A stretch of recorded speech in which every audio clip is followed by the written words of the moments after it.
Hello. We find this story in John chapter 8. Then they all went home, but Jesus went to the Mount of Olives.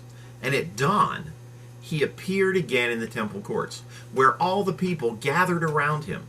And he sat down to teach them. And the teachers of the law and the Pharisees brought in a woman caught in adultery. They made her stand before the group. And they said to Jesus, "Teacher, this woman was caught in the act of adultery. In the law, Moses commanded us to stone such women. Now what do you say?" And they were using this question as a trap in order to have a basis for accusing him.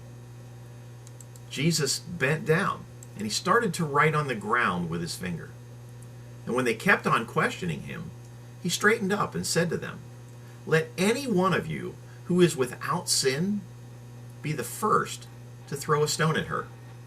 And again he stooped down and he wrote on the ground. At this, those who heard began to go away one at a time, the older ones first, until only Jesus was left with the woman still standing there. Jesus straightened up and asked her, "Woman, where are they? Has no one condemned you?" "No one, sir," she said. "Then neither do I condemn you," Jesus declared. "Go now and leave your life of sin." This morning's devotional from the Word for You today is looking at how Jesus dealt with sin. So as we look at the story again, we see the scribes and the Pharisees bringing to Jesus this woman who's been caught in the act of adultery. And they said to Jesus, "Teacher, Moses in the law commanded us that a person such as this should be stoned. But what do you say?" The Bible tells us that Jesus stooped down and he wrote on the ground with his finger, as though he did not hear what they were saying.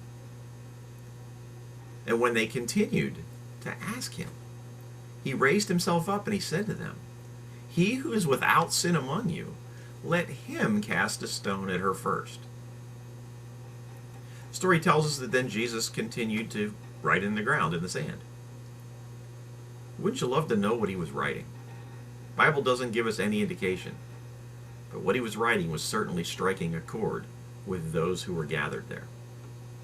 Because it says when Jesus raised himself up and saw that there was no one there but the woman, because everybody had scattered as they recognized their own sin, he said to her, "Woman, where are those accusers of yours? Has no one condemned you?" She said, "No one, Lord." And Jesus said to her, "Neither do I condemn you. Go and sin no more." That day, Jesus demonstrated three things. First of all, the hypocrisy of a double standard. Since the story tells us that the woman had been caught in the very act, then surely her accusers had to know who the man was also. The penalty was the same. But there's still a double standard that exists today that looks down on a woman because of her past while excusing the behavior of men by saying, well, he's just out sowing his wild oats. In their day, the Pharisees used stones. Today we use words. But the victim is still wounded or even worse in either situation. Secondly, Jesus demonstrates who alone is qualified to judge. He who is without sin among you, let him throw the stone at her first. Who was the only sinless one among them that day? Of course it was Jesus. So he alone is qualified to judge. And the third thing Jesus demonstrates that day is that you can rise above your past. Jesus says, "Go and sin no more." Didn't condone what you did, but he told her, move forward. These words could be rephrased, go. And because you've had an encounter with Jesus, you can rise above your past. What a great message. We've all been forgiven.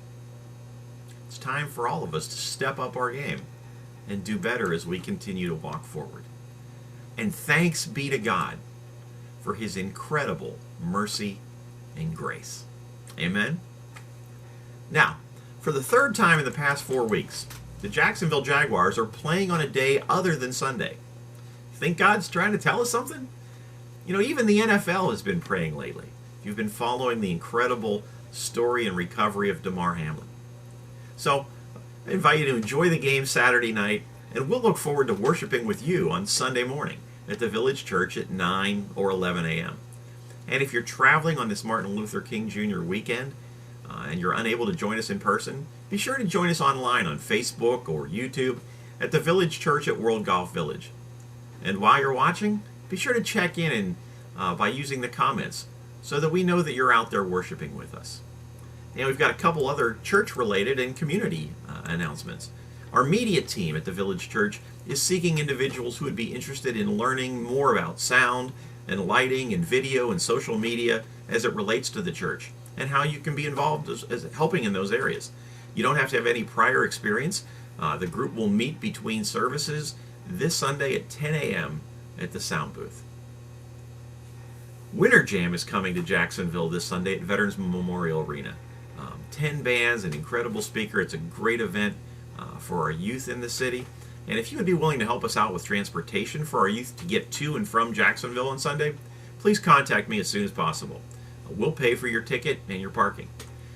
Toastmasters International is beginning a group at the Village Church on Monday, starting at noon, and that's this Monday coming up, January the 16th. If you're interested in learning more about effective communication and effective speaking, you're welcome to join. There's no pre-registration required. And finally, our Director of Music, Nick Patterson, is offering a class on music theory and essentials. That class will be held on Mondays and Wednesdays, starting this coming week from 2 to 3 p.m. Now, the same information will be taught on both days. So, if you're interested, you only need to attend one day each week. And all are welcome. Church, wherever you are this weekend, I pray that you'll be safe. And we look forward to seeing you again soon. Have a great weekend, and remember, you are loved.